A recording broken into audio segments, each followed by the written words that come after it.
Hi viewers, welcome back to my YouTube channel. তো আজি মই বনাব গৈ আছো চিকেন বনাম ইয়াত আদা নহৰু পিয়াজ বিলাহী দিম এটা আলু এটা দিম সৰু তো বনাই দেখুৱাই আছো আপোনালোকে ভিডিওটো চাই থাকক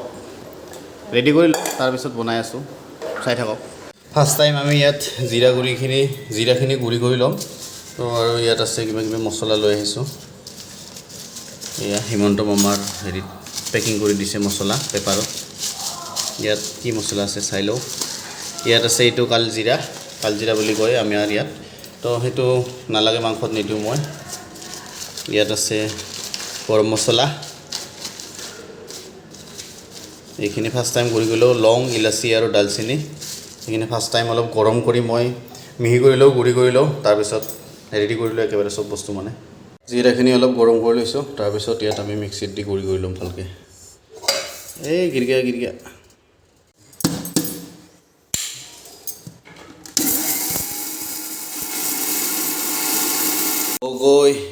हो गल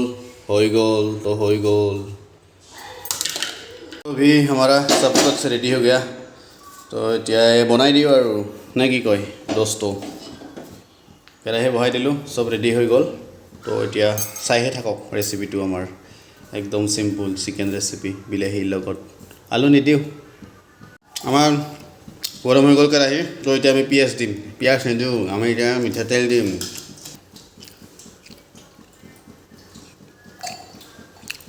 हो যাব নাকি হৈ যাব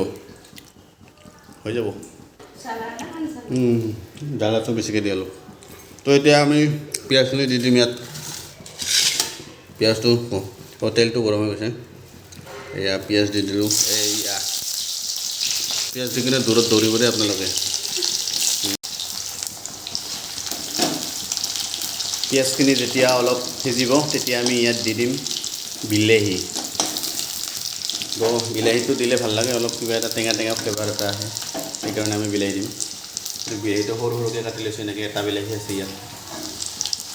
তো এতিয়া আদা নহৰুখিনি ধুনীয়াকৈ দি দিম আমি ইয়াত পিঁয়াজখিনি ধুনীয়াকৈ ছাইডত থৈ দিছোঁ ধুনীয়া কালাৰ উঠিছে পিঁয়াজৰ ব্ৰাউন তো আমি গোটেই নিদিওঁ ইয়াত একদম দূৰৰ পৰা দিওঁ একদম লাহে লাহে ধুনীয়া তো হৈ গ'ল এতিয়া এইখিনি সিজালৈকে আমি ৱেইট কৰিম অলপ টাইম তাৰপিছত আমি বিলাহীটো দি দিম এতিয়া আমি দি দিম ইয়াত বিলাহী তো বিলাহীখিনি দি দিওঁ বিলাহী এটা বিলাহী আছে বেছি দিয়া নাই এইটো বিলাহীটো দি দিওঁ একেলগে দিব পাৰে মাংসৰ লগত বিলাহী তো মই বেলেগকৈ দিছোঁ একো নহয়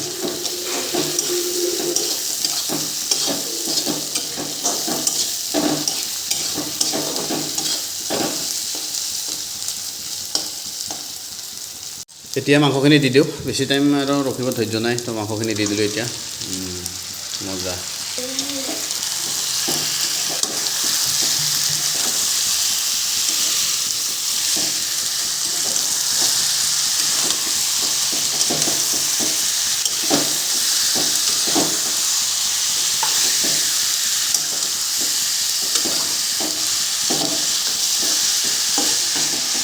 এবাৰ ইয়াত দিম নিমখ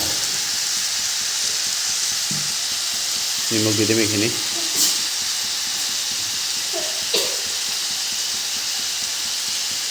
হৈ যাব এইখিনি দি দিলোঁ হৈ গয়া এতিয়া দিম হালধি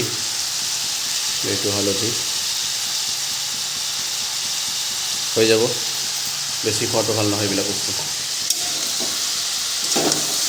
এতিয়া অলপ ভালকৈ সানি লোৱাৰ পিছত ধুনীয়াকৈ ঢাকি দিম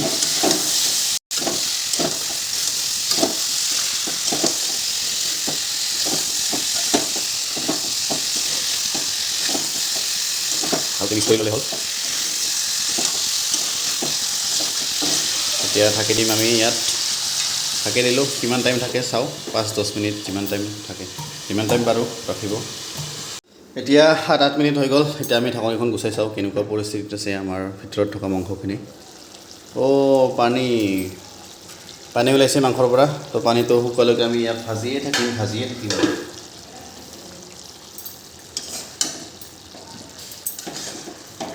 মাংসৰ পৰা পানী ওলাইছে বহুত তো ইয়াত পানীটো নুশুকোৱালৈকে আমি ভাজি থাকিম যেতিয়ালৈকে পানীটো কমপ্লিটলি শুকাই নাযায় তো তো গেছৰ ফ্লেমটো এতিয়া হাই কৰি দিছোঁ তেতিয়া মই ল'ত থৈ দিছিলোঁ আৰু ঢাকি দিম কিছু সময়ৰ বাবে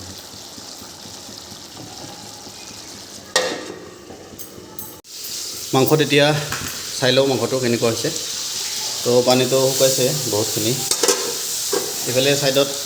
কচু বনাব তো সেইফালে নেদেখুৱাওঁ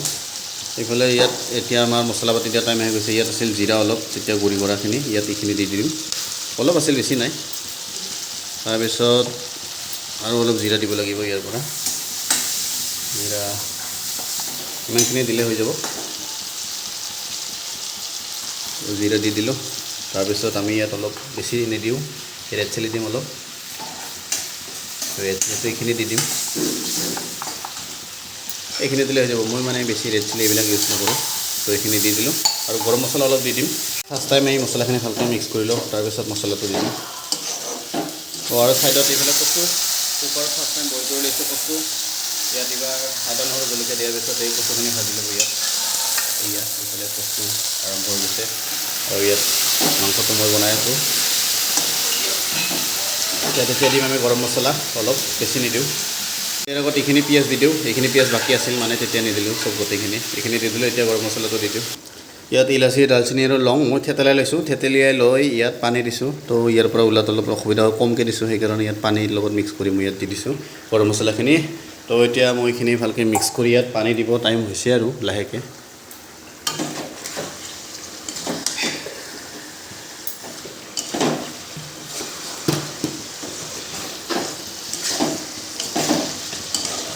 কালাৰটো কেনেকুৱা হৈছে জনাবচোন মোৰ কাৰণে কিন্তু ভালেই হৈছে মোৰ মতে তো এতিয়া অলপ টাইম এনেকৈ ৰাখি দিম এনেকৈ ৰাখি তাৰপিছত একো বেলেগ বস্তু দিব লগা নাই আৰু যদি পাহৰিছোঁ পিছত দি দিম পাহৰিলেও আৰু ক'ত পিছত দিয়া হ'ব তো এতিয়াই যিখিনি দি দিলোঁ পানী দিয়াৰ পিছত অলপ টাইম ৰাখি দিম তাৰপিছত আমাৰ চিকেন হৈ যাব ৰেডি তো এইফালে কচু হৈছে আৰু বেছি টাইম নাই কিমান টাইম লাগিব আৰু বেছি 10 মিনিট পিছত কচু হৈ যাব বুলি কৈছে তো চাওক অলপ টাইম এনেকৈ থৈ দিওঁ 2-3 মিনিটমান মাংসটো তাৰপিছত ইয়াত পানী দিম তো এতিয়া মাংসটোত পানী দিব হৈছে তো এতিয়া কচুখিনিত দিব এই শুকান মাছৰ গুড়ি আমি চুঙাত থৈ দিছিলোঁ বাঁহৰ চুঙাত এই গুড়িখিনি এতিয়া কচুত দি দিব ইয়াত মাংসটো পানী দিব হৈছে তো মাংসত পানীটো দি দিওঁ ফ্লেমটো হাই কৰি থৈ দিছোঁ এইটো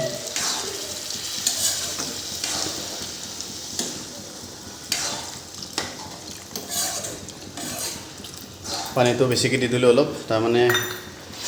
পানীটো বেছিকৈ দিয়াৰ কাৰণটো হ'ল বেছি টাইম ৰাখি দিম আমি মাংসটো পানীটো শুকোৱাৰ পিছত আমি মাংস হৈ যাব বুলি মানে পানীটো বেছিকৈ দি দিছোঁ তো হৈ যাব পানীখিনি আৰু কচুটো অলপ টাইম পিছত হৈ যাব ৰেডি খাবৰ কাৰণে বেছি টাইম নাই আৰু 10-15 মিনিট পিছত আমাৰ মাংস আৰু কচু হৈ যাব পানী শুকোৱালৈকে এতিয়াতো 15-20 মিনিট হৈ গ'ল এতিয়া মাংসটো মই চাই লওঁ কেনেকুৱা হৈছে টেষ্ট কৰি এইখন কাপোৰখন লাগিব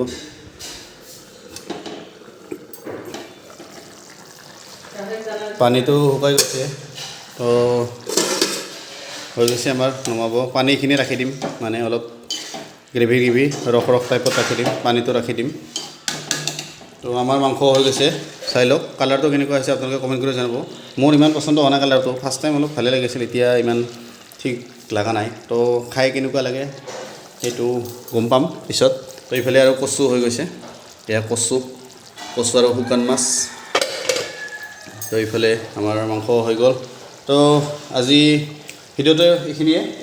ইয়াতকৈ আৰু বেছি নেদেখুৱাম তো ভিডিঅ'টো চাই কেনেকুৱা বোলে ৰেচিপিটো তো মই খাই নেদেখুৱাওঁ বেলেগৰ নিচিনাকৈ অলপ লাজ লাগে তাৰমানে সেইকাৰণে যদি নতুনকৈ চাইছে চেনেলটো ছাবস্ক্ৰাইব কৰি দিব আজিলৈ মানে টাটা বাই বাই